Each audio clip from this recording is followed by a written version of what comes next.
समझते हैं reaction rate को।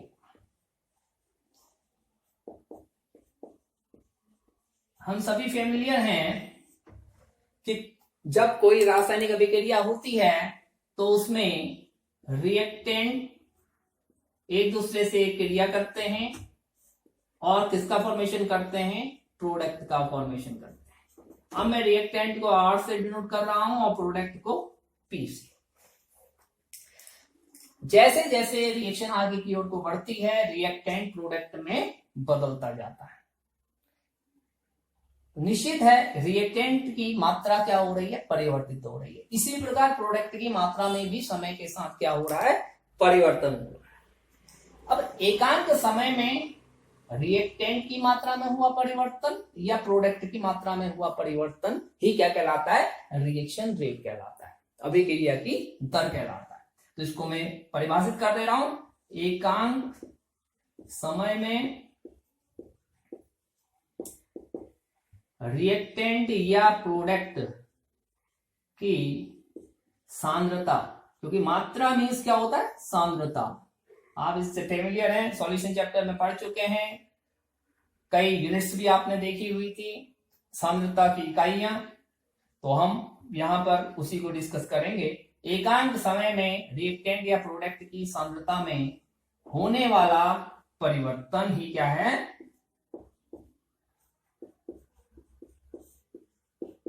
Reaction rate. अब डेफिनेशन हम समझ चुके हैं। अब इस परिवर्तन को कैसे हम शो कर सकते हैं, इस पर आते हैं। अगर हम विद रेस्पेक्ट टू रिएक्टेंट चलें, मान लिया हमारे पास रिएक्टेंट है R, इसका प्रारंभिक सांद्रण है, इनिशियल कंसंट्रेशन हमारे पास है R1, तो ये टाइम हो जाएगा आपका इनिशियली टाइम क्या होगा, 0। और ये प्रारंभिक सांद्रण R1 से घट करके अंतिम सांद्रण T समय पश्चात हो जा रहा है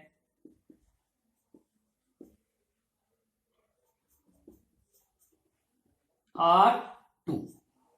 तो देखिए ये दो डाटाज हमें मिल गए, दो अलग अलग समयों पर हमने कॉन्सेंट्रेशन को कैलकुलेट कर लिया एक्सपेरिमेंटली, किसके, रिएक्टेंट के।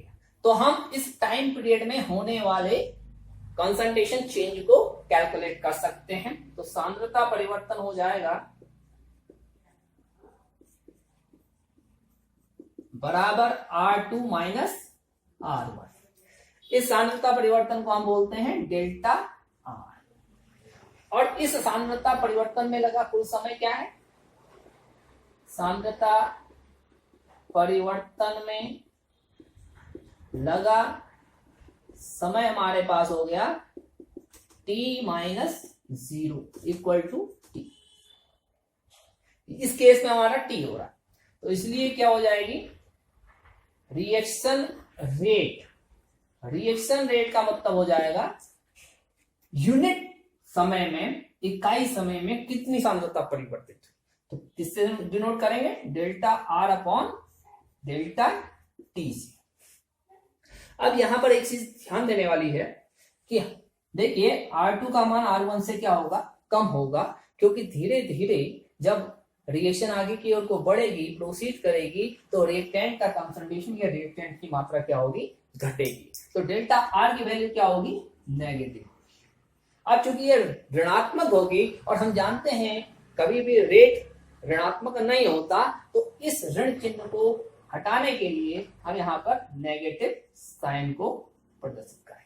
तो ये नेगेटिव साइन का सिग्निफिकेंस आपके समझ में आ गया होगा कि हम केवल नेगेटिव साइन इसलिए लगा रहे हैं जिससे कि रिजल्टेंट हमारा क्या हो जाए, पॉजिटिव हो जाए। लेकिन प्रोडक्ट के केस में ऐसा नहीं होगा। अगर हम प्रोडक्ट के सापेक्ष किसी रिएक्शन के रिएक्शन रेट को डिफाइन करने की कोशिश करें तो हम पाते हैं, सपोज करें हमारे पास प्रोडक्ट का कंसंट्रेशन P1 है टाइम T1 पर, और फाइनल कंसंट्रेशन P2 हो जाता है टाइम T2 पर। तो हमारा जो कंसंट्रेशन चेंज है, सांद्रता परिवर्तन है, वो कितना हो जाएगा, P2 माइनस P1। इसको किससे डिनोट करेंगे, डेल्टा P से।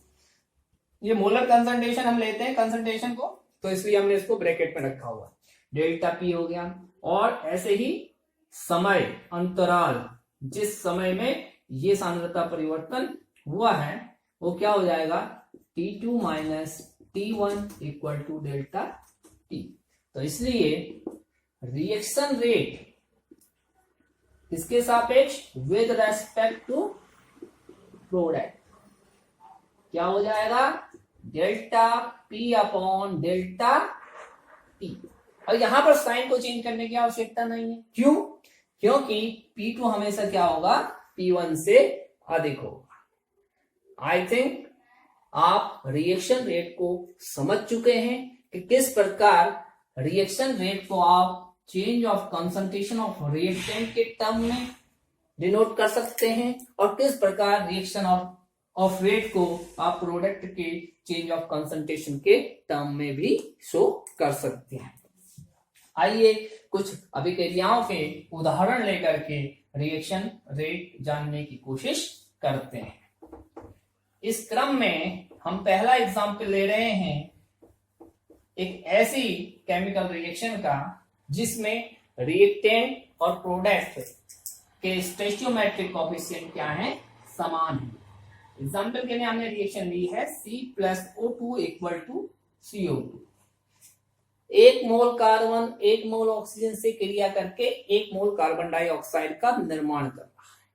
या हम ये भी कह सकते हैं कि जितने समय में कार्बन का 1 मोल डिकम्पोज हो रहा है, उतने ही समय में ऑक्सीजन का 1 मोल डिकम्पोज हो रहा है और 1 मोल कार्बन डाइऑक्साइड का फॉर्मेशन हो रहा है।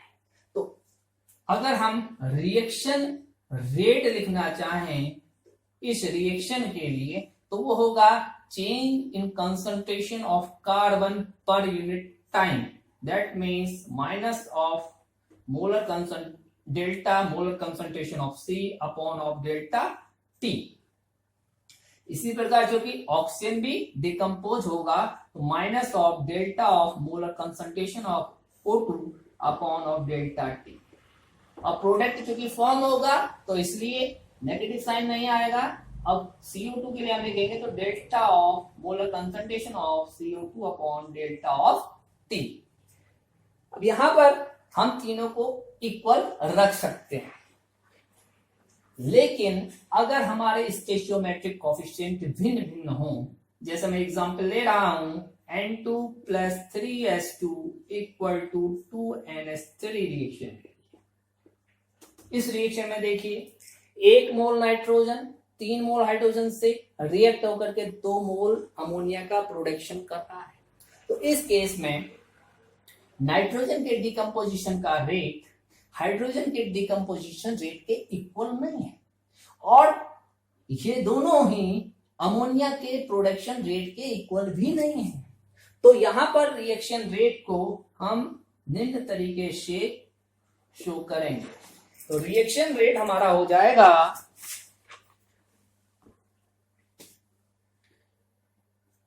Rate of decomposition of nitrogen.